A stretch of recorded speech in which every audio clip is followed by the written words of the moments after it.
like to thank Science Oxford for inviting me here this evening. It was really funny because I got an email and it said, we have the Shell Wildlife Photographer of the Year display and we'd really like to invite you to come talk about your research. And I thought, oh, they're really interested in the research I do on nocturnal primates for the last 17 years. And they said, no, about the Yeti, which is something I just did this summer. And so I'm going to tell you a little bit about it if this works. So basically, I'm going to give you several topics to this talk, and I'll show you them all here. First of all, how did I get involved in the search for a Yeti, and what is the context in which I'm going to tell you about my involvement today. And then they're going to show you some other examples of scientists who have actually sought the Yeti in a scientific context. I'm going to tell you about some fossil apes that do actually exist, that are by some people considered to be real Yetis, and to talk about the potential that they may still exist. I'm also going to look at the discovery of new primate species and new species in general that are still being discovered today, and show you that there are things out there that we don't know are out there, and how that might be able to provide any evidence for something like a Yeti. And finally, at the very end, the results of the very small research project that we did this summer that got me invited here today. So, the story starts in Meghalaya in India. You can see a map here where the state of Meghalaya lies close to the Bangladesh border, close to Bhutan in the Himalayas. And you can see there a photograph of Nogrek National Park in the Garo Hills. And we were contacted by some individuals working in this area. It's a relatively remote area. There have been very few wildlife studies conducted in the area. In fact, there's 8,000 square kilometers of forest that you can say is relatively unexplored. And so the people living in the area report the existence of primates. They don't call it the Yeti, they call it the Mande Barung. And the Mande Barung is another word for abominable snowman, you may have heard it, the Sasquatch. And in fact, it's known in many countries around the world, where it has a different name in all of them. What you see here is a photograph, I don't know how well you can see it, from the Garo Hills. And this is a man's foot, and you see a shape of a very, very large footprint in which he is standing. And people believe this was made by the Mande Barung. It is possibly a rock formation, but what I do want to say about the size and shape of that foot, there are also regular footprints that are seen in villages of the same size and shape that people report to be coming from this animal they call the Mande Barung, or the forest man. And these stories stem back for centuries. They're passed down throughout lineages from grandparents to their children and to their children. The person who was really searching for the Yeti is called Deepu Marak. He was first working with a group of colleagues and friends, and he was very interested in the fact that many, many villagers reported the story of the Mande Barung. They gave a very similar description. They all described it as this. This is a forensic sketch of the Mande Barung, a black and grey-like animal weighing up to 300 kilograms. In the other parts of the talk, I'm going to show you lots of other animals and their sizes, and you could get a real concept of how large 300 kilograms is. It's reported to be anywhere from 7 to 9 feet, about 3 meters tall. And it's reported going into the forest and ripping open branches and scraping off the bark and eating the sap from inside branches. And it's also very interestingly, and this is one thing that compelled us to actually follow up on this story, it's reported to make ground nests out of vegetation. When we look at gorillas and chimpanzees, also very large apes, they do make ground nests out of vegetation, and they do it on a nightly basis where they fold them, and they have a very characteristic look. And the nests that were reported from this area were similar to these ape nests, so that was actually interesting to us, because if you're going to make up a story about a primate, to know that much about the ecology of an ape was a little bit compelling. And these footprints, like I showed you, they're reported very often. So, as the story keeps going on, Deepu contacted Alistair Lawson from the BBC, and there he is, standing on the India-Bangladesh border. He went out there for a few weeks. He recorded the stories of these people, and he is the one who actually who got into contact with us. These are the couple of the people he interviewed, some local villagers from the area. This woodcutter, Nelbisan Sangma, he reported seeing it 3 days in a row. He had to take a 5-hour walk into the forest where he was cutting wood. He said he saw it across the river. It was a tall, imposing figure. He could see it very clearly. He saw it breaking open this wood and again eating sap. And he said that for him to get to the closest camera would have been a 10-hour walk, basically there and back, so 5 hours in and 5 hours back. And he felt that it was so amazing to see it, and to see it for so long, that it wasn't worth the walk to get the camera. And most of these cameras would have just been a pretty poor quality camera anyway. This author, Llewellyn Marach, he's a very devout follower of Mande Barung in the area. He's written local reports on it. He's collected local history. He reports when he was a young boy, he saw it come to his village, and he was the only one who wasn't terrified and actually went out to look at the tracks that it left, and he saw them fresh there in the dirt. And so he actually says basically the forest department are a bunch of useless, lazy individuals who want to hide the truth from the people, and that's why they're not out there looking for it. There's only one forest department venture where they actually claim to see the Mande Barung, and that was a tiger survey where 14 individuals who were out on the tiger survey actually came across it.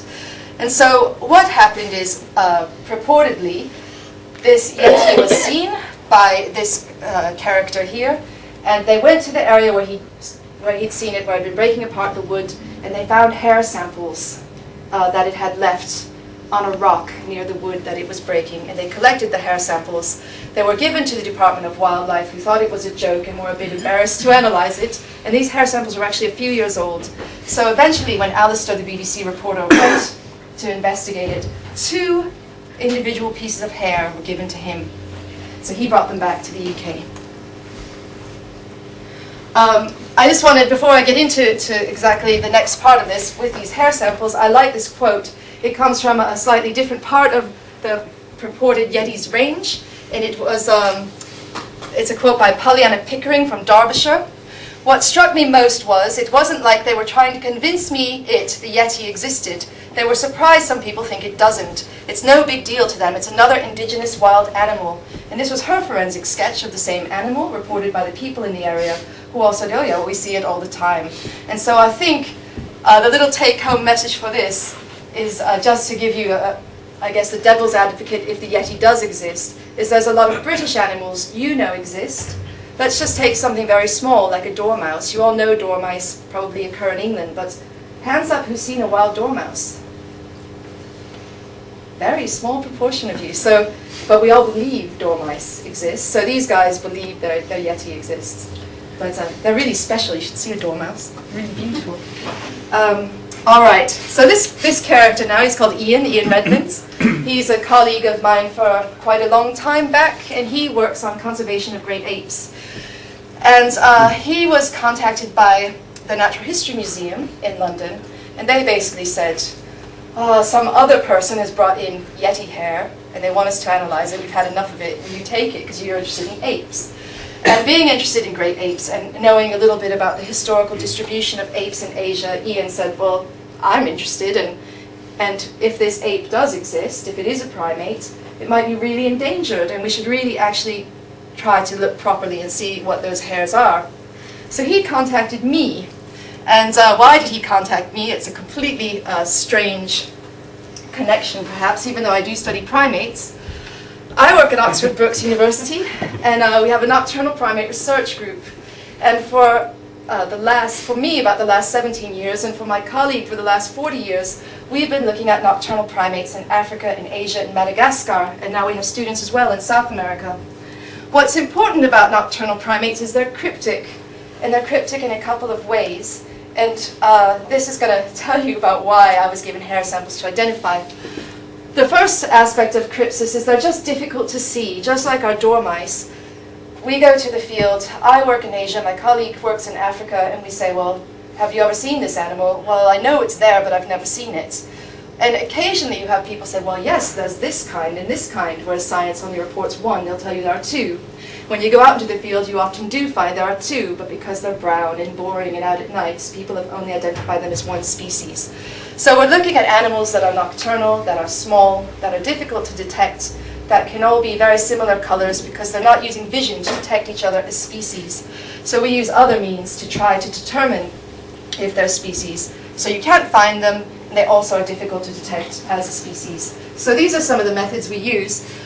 These are two species of bush babies. It's again a little bit bright, maybe for you to see it, but there are two different species of bush babies.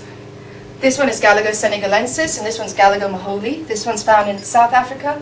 This one's pretty widely distributed. It goes into Senegal, it goes into East Africa, parts of East Africa. And if you can see it at all, one thing you might notice is he doesn't have a little black patch above his eye, and he does. And that might be the subtlety that will describe one species from the next. They still have that similar yellow on their flank. They're small, they're brown, they're both around 300 grams. If you look at it a little bit closer, you can see the one with the little eye patches. You can see it in a black and white image pretty well. And this senegalensis has the little round eyes. And other aspects we look at are hand pad morphology, the shape of the hand pads, to see if those are distinct. And we could also look at their calls. And one thing with these guys, they're using calls as mate recognition systems to find their mates. And even though you may have thought they looked really similar, this is really one of the keys we can use.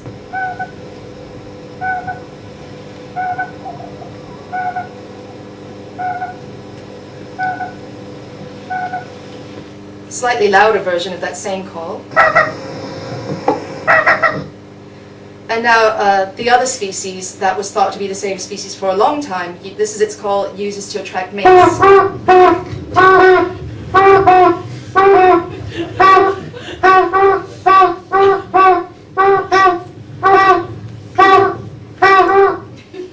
So if we just go back to those little guys, they look really similar, but for all these reasons, they're cryptic species, they're different species, only identified, I think this one was maybe 1987, 1986. So, and many more of these bush babies discovered in the last 5 and 10 years. Here's where we get into Yetis now. We also use their hair to identify these species of bush babies. So if we pluck out a piece of their hair, again you could see the one with the eye patches is purple, the one without the eye patches is yellow. They have different scale patterns on the gross morphology of the hair. Scale patterns can be coronal, petal, or umbriculate, and what you see here is a petal pattern where they don't overlap. An umbriculate scale pattern would be virtually a smooth strand of hair, whereas a coronal pattern would have scales that overlapped each other. And so, but what you can also see is these have, you can measure them with a microscope and see exactly how wide each of the patterns are, and they're just like a fingerprint to the species. We can also look at the microscopic structure of hair, and when we look at it, we have different parts of it, and the main are the outside of it, the cortex, or the medulla, which is the center of it. If you envision a pencil, say it's one of the typical yellow pencils, with the lead being the medulla, and the outside of the pencil being the cortex, the width of the cortex and the width of the medulla and the pattern of the medulla will also tell us something about the species. And again, just like our scale patterns, the medulla could be interrupted, it could be continuous, it could be a ladder-like scale shape, etc. If I just show you two side-by-side examples, this you'll notice only has a little tiny bit, but in general no medulla at all. And this is characteristic of a human hair. Human hairs tend not to have a medulla, especially European human hairs. And this is a badger. And you can see with this dark medulla with little granules giving it a scale-like pattern within it. And these should be pretty much species-specific, or at least it could give you, at least it could tell you if it's a primate or not, or a non-human or not. This brings me to my research very quickly. These are two species that I discovered, or one of them I discovered, this one, the red slender loris from Sri Lanka, and hair scale patterns were one of the ways we distinguished it from this guy, the gray slender loris, a different species, also found in Sri Lanka. And again, you could see the facial mask. It's very rounded eye patches. This is a diamond-like eye patch, very large yellow ears, relatively small brown ears, and little characteristics that help us to define a species. Similarly, more lorises from Sumatra. This one from the south of Sumatra, this one from the north of Sumatra, and again, their hair scale patterns are extremely different, but if you look at them, you have, again, different patterns that help you to see species, but they do look very, very similar, so cryptic species. And I have to say, we've discovered lots of bush babies and lots of lorises, and no reporters have ever come to talk to me. And I was sitting in this lab when I had these two hairs minding my own business, and about 18 reporters were in the corridor going, "Oh, do you think it's a Yeti? Can we film you? Can you do it in English? Can you do it in French and in German?" And we had Japanese and we had Indian reporters. And I was like, come on, it's a new species of critically endangered primate. What about my lorises? They kept showing them pictures. Can you put that in the paper with it as well? But they were very interested. They were very interested in the Yeti. So one lady's like, "Can I touch it? Are those the real hairs?" So that's how I got involved in it. And why would I have done it in the first place? Because I actually thought it was funny. It was the summer. I was in Torquay seeing My Fair Lady. And I got this phone call waiting in the queue. And it said, "I have these Yeti hairs. Do you want to help?" And I thought, "Oh, that's really funny." And I'm sort of on my holiday. And but also, I'm not a believer. I don't believe or disbelieve. And I think the evidence I'm going to show you now could show you why you may or may not believe or disbelieve. And the first is there have been other people who have looked for this in a scientifically rigorous way. The first of my examples, so other scientists searching for the Yeti. The first example isn't necessarily scientifically rigorous, but it was one of the first people who went on an expedition where he was looking for the Yeti in some way. And this is Sir Edmund Hillary, the famous climber of Mount Everest.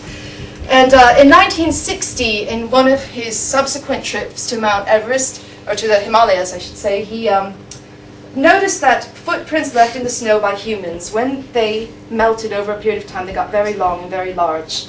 And so he said, well, we can debunk this idea of a Yeti, because clearly people have these traditional beliefs. They like stories of the supernatural, but you can see where it could come from, because when you leave footprints in the snow, they become very large. He was given this lovely hat here, which was reputed to be of Yeti hair. He had a couple of them. And he actually brought it back here, where the hairs were actually analyzed. And they were said to be a Yeti scalp, so he got it from Nepal. In fact, it turned out to be a sirao, which is a little mountain goat, you see here. And he said, "I'm inclined to think that the realm of mythology is where the Yeti rightly belongs." And one of the things you'll see when you hear about Yetis is people often think they're a bear, very large animal that could stand upright. And these sirao, even though they're maybe 20 kilos, and they can stand upright, they don't really look like a 300 kilogram, 3 meter tall animal like a bear might. But we'll talk about siraos again later. Grover Krantz is my favorite Yeti scientist. I teach human evolution as well. I teach human evolution at Oxford Brookes and at University of Oxford. And I always love to tell the story of Grover Krantz because he was a really controversial scientist. He actually was really shunned a lot because he very passionately wanted to prove the American Sasquatch as a true entity. He collected avidly footprints of it. He was the scientist, the Patterson-Gimlin film, again it's very bright up here, but that's that famous film of the Sasquatch walking, and they have him in the, for 2 minutes they have a frame of him, and the rest of it they're riding on a horse, and it's a very jumpy frame. Then he turns around and looks at the camera.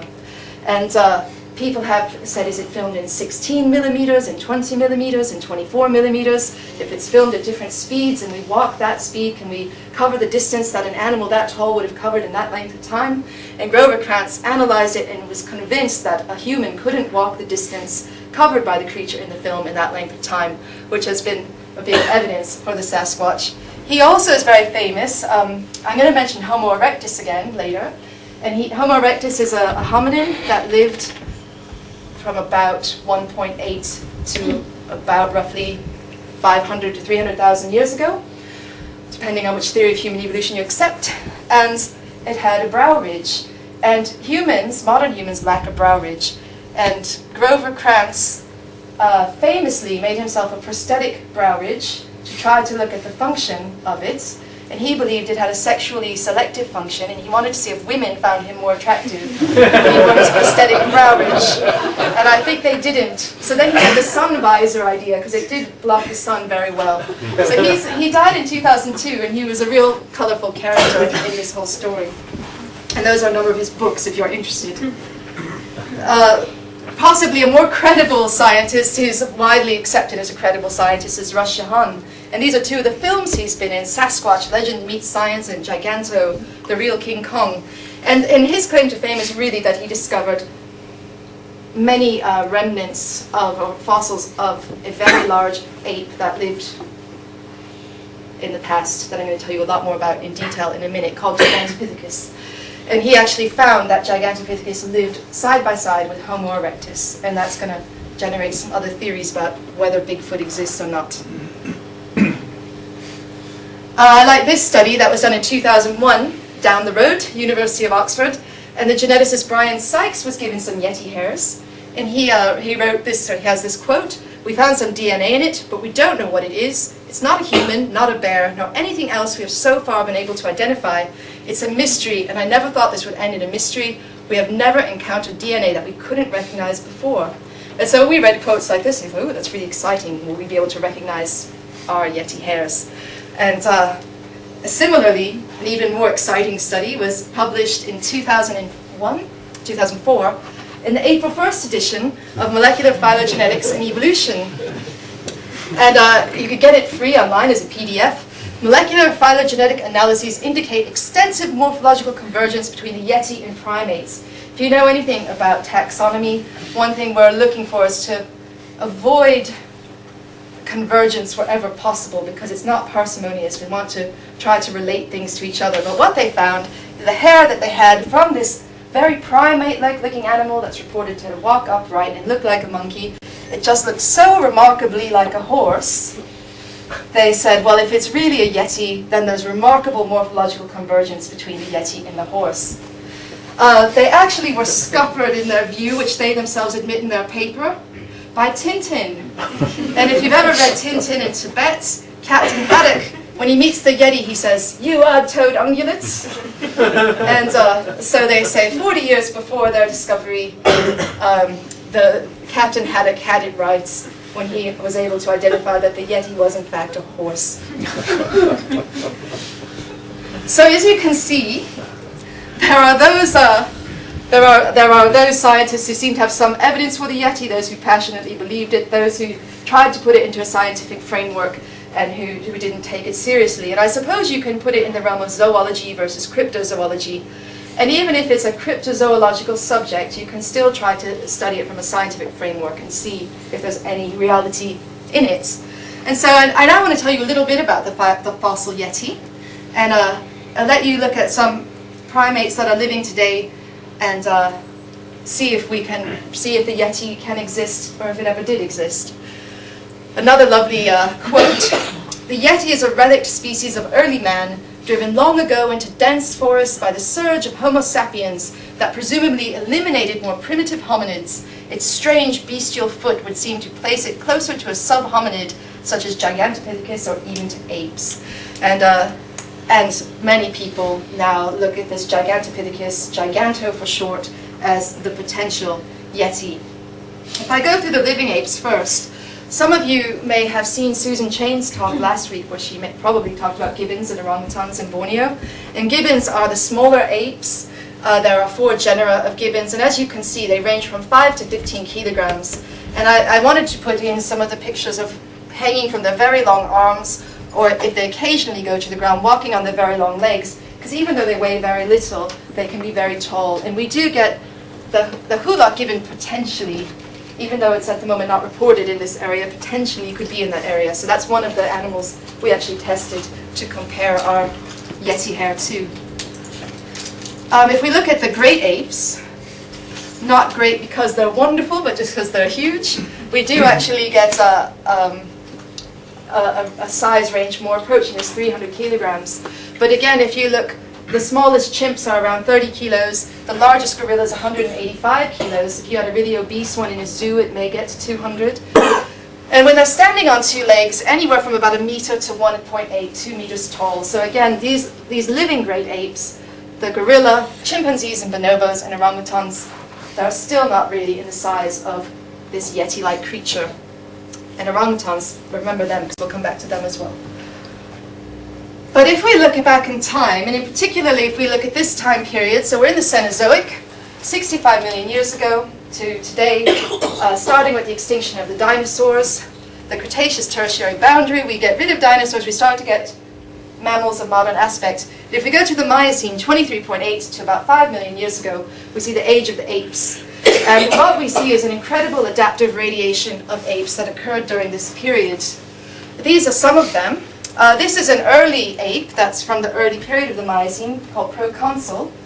And I'll show you their body sizes as well. And as we get closer to the 5 million year period, we get apes like this one, Oreopithecus, found in Greece. This one, Shivapithecus, found in Pakistan.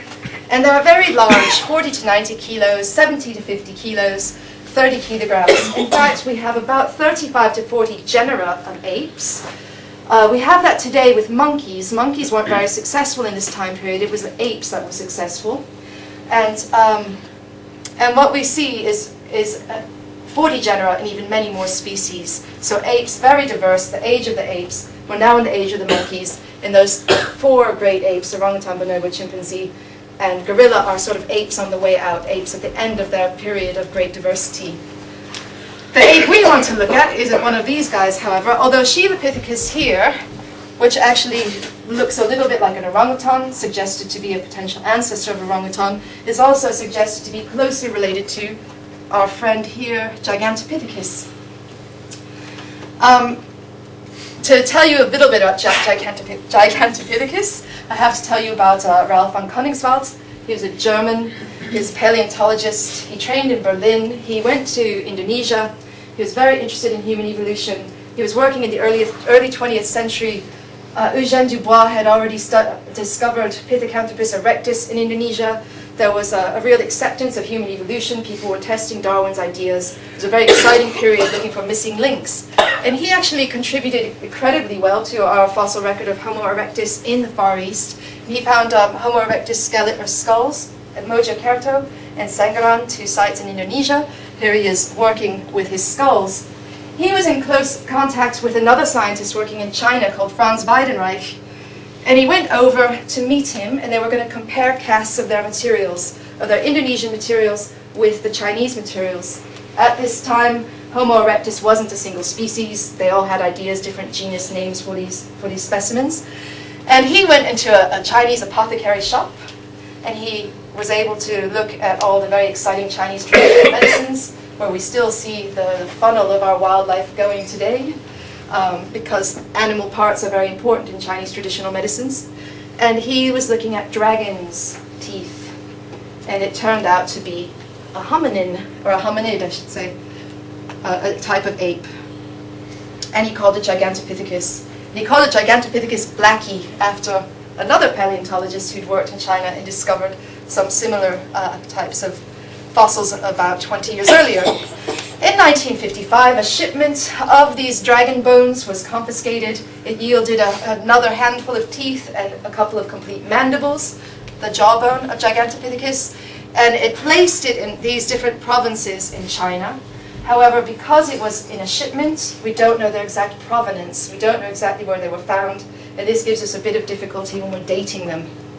Similarly, since then, more than 1,000 teeth have been found in Chinese apothecaries, as well in situ. Lushan Cave in Luzhou in China, also some fossils in India and in Vietnam of this giant ape, showing that it was very widely dispersed throughout Indochina and South Asia. So quite exciting.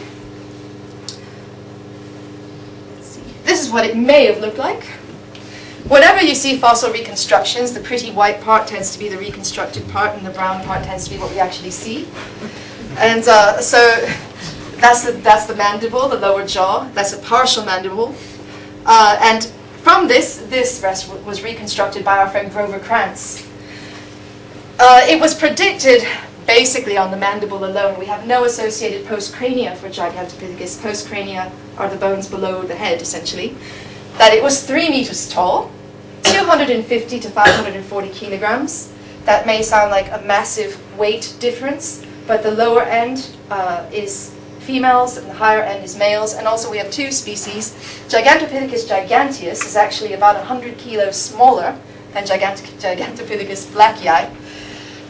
So they are the most sexually dimorphic species of ape that we think ever lived, as well as the largest species of ape that ever lived. Sexual dimorphism suggests males are larger than females. When males are larger than females, we tend to have a multi-male, multi-female mating system. We tend not to have monogamy. Or we could have something like the orangutan, which goes to an extreme and is relatively solitary, because you're so large, you can't live in a group, because you'll compete for food, so you tend to be more and more solitary. The dates are a bit sketchy. The 1 million to 300,000 years ago for Gigantopithecus comes from the cave sites where we can get a good date. These teeth coming from various apothecaries can push it to maybe 13 or even 6 million years ago. But we know that it existed 1 to 300,000 years ago. And we know that it existed side by side with Homo erectus because our friend Russ Shahan earlier was the one who found it in the Lijiang cave side by side 300,000 years ago with Homo erectus bones.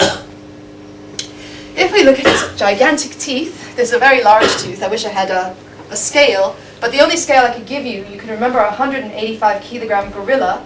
This is a gorilla jaw next to the Gigantopithecus jaw. So it was very large. And when you're this large, and why it was reconstructed with that big crest, called the sagittal crest on its head, is because you tend to be a chewing machine. The teeth of Gigantopithecus are similar to those we see in pandas. They're very flat, they have heavy enamel. Species with heavy enamel tend to be chewing machines again, because you need to be able, if you grind through your enamel, you can damage your teeth and not be able to eat anymore, so you tend to be able to endure wear. And it's argued that they could have even been eating a lot of bamboo based on the dentition. We can extract fossil plant particles off of teeth as well, called phytoliths. And we've got phytoliths of some Gigantopithecus teeth. So even if it was a grinder and eating a lot of bamboo, we also know that it ate fruit. So it was also a frugivore. I just wanted to put this up as well to show you, well, first of all, what Homo erectus looks like and what this species here, Paranthropus, looks like. These are actually two specimens from Africa, and in Africa, Homo erectus is usually referred to as Homo ergaster. They were both found in East Rudolph in Kenya, and they were found side by side in the same deposit, and this is a period, these species live side by side for at least 1 million years.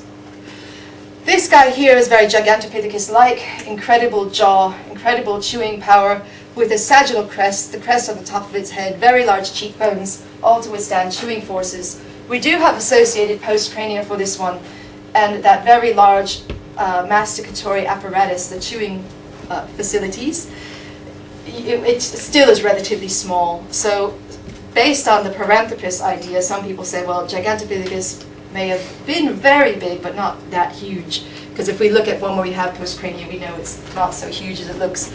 But another theory is that because these two lived side by side, some people say this one never died out, and this is the Bigfoot we see today. But they were only about 3.5 feet tall, so they're not fitting the Bigfoot scheme so well. Here's a reconstruction of Gigantopithecus. And it just leads me to the end of this section about the Gigantopithecus hypothesis, the Bigfoot Giganto hypothesis. Based on this comparison with orangutans, one of the largest apes, that's living relatively solitarily, potentially because of competition for food resources, it suggested they could have been semi-nomadic, relatively solitary, dwellers of the thick forest, that they could have been adapted to living in high altitudes in the mountains, because this is where they're seen today. This is all based on testimonial evidence. Because they occurred in the same cave deposits as Homo erectus, that these animals met, and when they met, because if Gigantopithecus was around earlier than Homo erectus, potentially they could have died out due to competition with Homo erectus.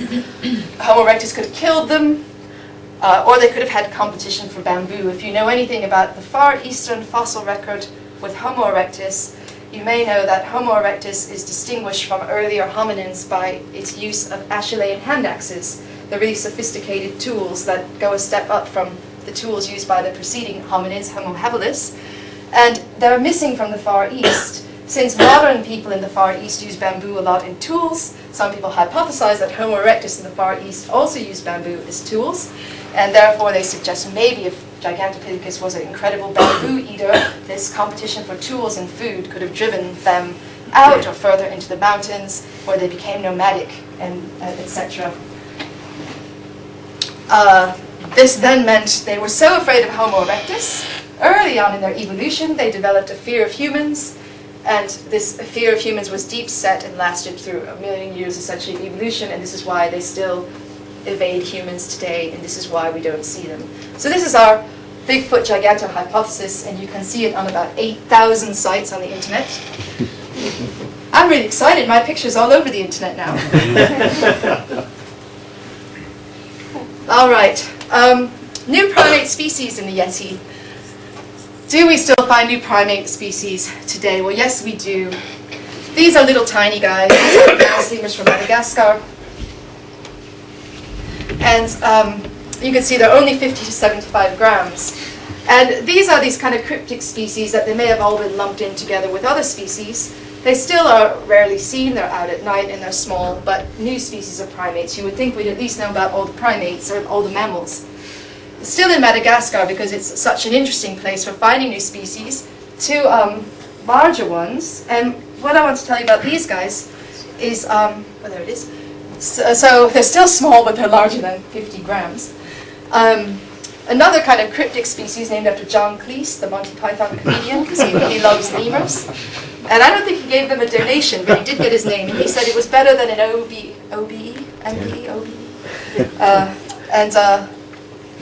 This is a greater bamboo lemur. And why I wanted to put this one up is it was found in only one part of Madagascar, thought to be an extremely dwindling population. It's 25 to 30 breeding individuals left. And only earlier this year, a new population of 1,000 of them was found near the most visited national park in Madagascar, of course, right on top of a mine, where they're going to be mining for minerals. But so, 2 kilo diurnal, very brightly colored animal went unseen in an area where there was a lot of research being done, where there was a great interest to find it. Let's get a bit bigger. These guys are 2 monkeys, Macaca munzala from our area of the world, Arunachal Pradesh, very close to Meghalaya, close to the area where we had our lovely Yeti hairs from. It's much larger than 50 grams. It goes up to 15 kilos. It's a macaque. It's a very large, gregarious monkey, very loud, hadn't been seen before. So finding a new large monkey in the area where this Yeti comes from. And we go to this one, Rumbucebus kampunji. It's from Tanzania. Tanzania or Kenya, Simon? Tanzania.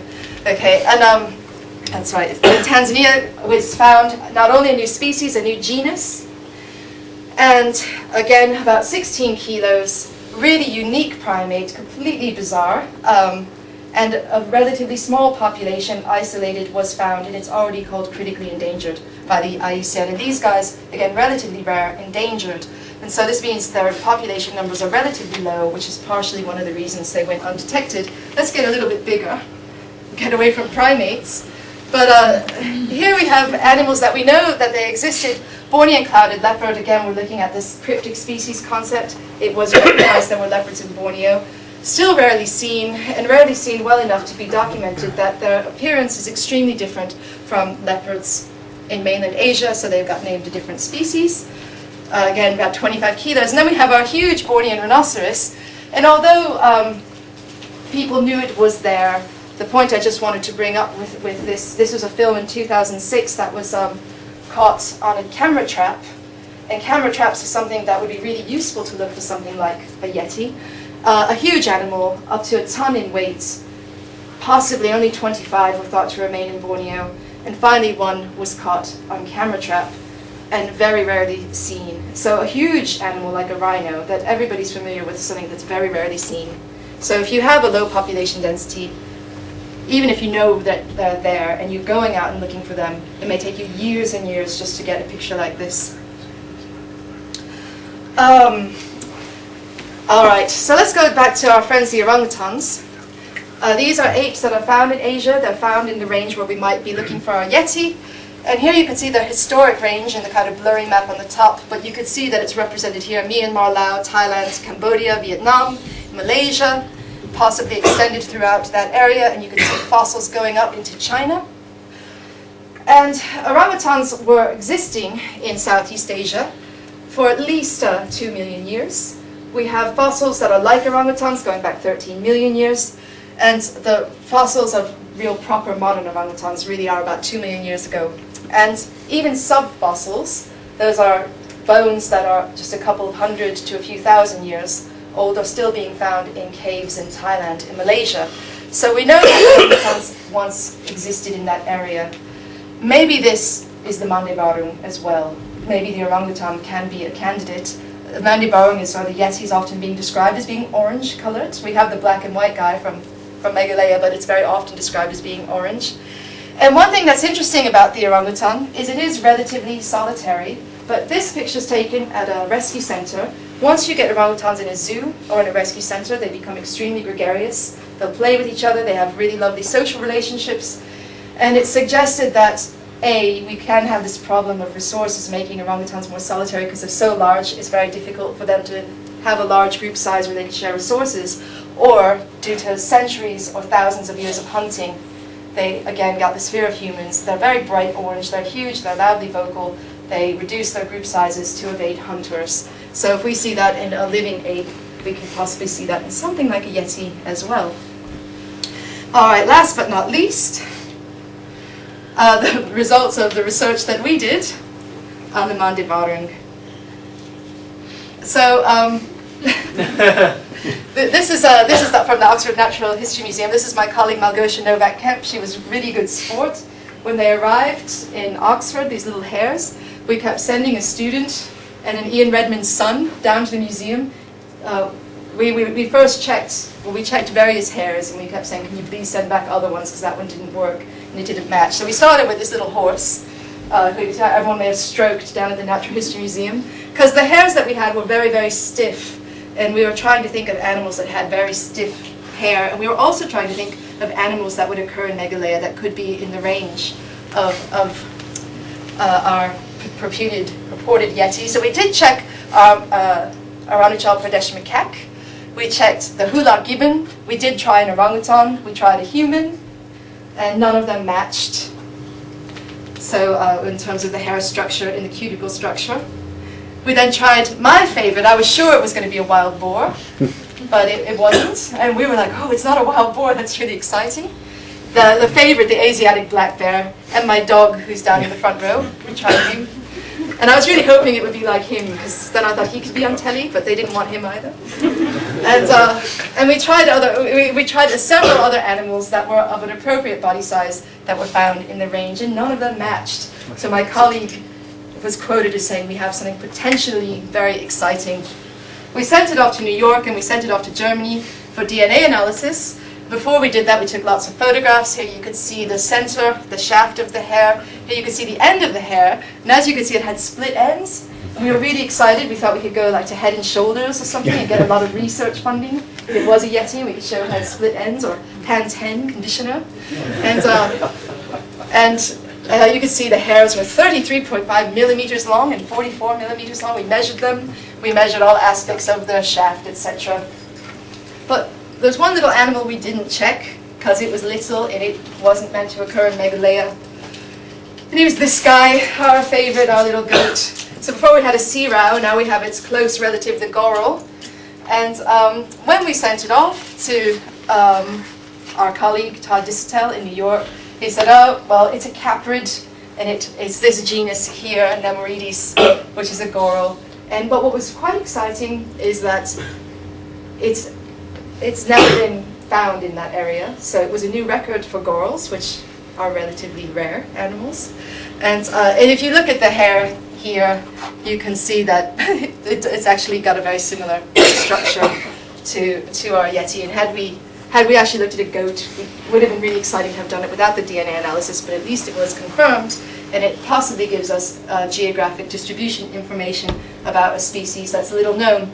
One thing I should say about gorals and Sirau in general, and why these animals might be getting picked up as being Yetis, is they are living in very mountainous areas in general. They're adept climbers. They can reach these areas where we might expect to see a Yeti-like animal, that's remote areas. They have scent glands near their eyes, and they're really good at rubbing their face and scent marking.